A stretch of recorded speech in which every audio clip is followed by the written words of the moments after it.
In our last video, we reviewed one of the use cases related to high availability. There are, however, more general, more specific cases about the high availability, because the high availability actually just provides us a certain amount of uptime of our service, and that uptime could be not only through output but a physical uptime. So let's review the following situation. Imagine we still have those customers. So let it be customer 0, customer 1, and customer 2.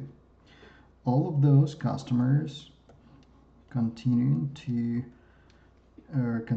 send requests to our API gateway,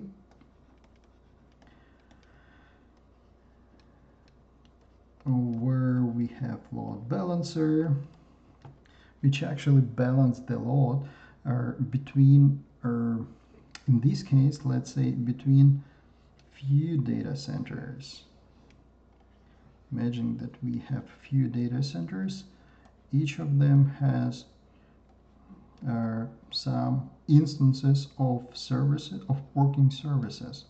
Well, it could be very easily separated or split by geographical data. So for example, it could be for EMEA region, Europe, Middle East, and Asia.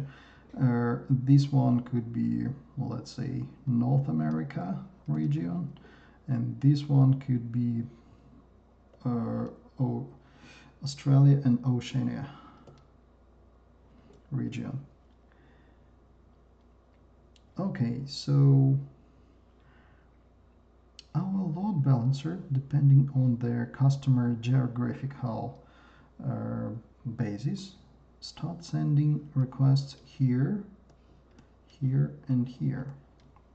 Remember, we have the same services in each of the data center, and actually the same databases with completely the same data in each of that data centers.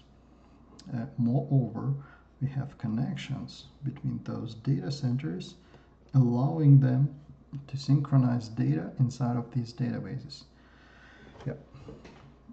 It would be a little bit more correct if I just draw that something like this.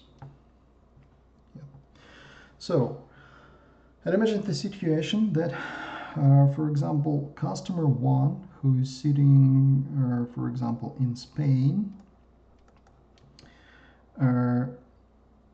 trying to send a bunch of requests to our API endpoint, to our API gateway, but unfortunately, network connection somewhere here is just simply dropped. Well, I don't know.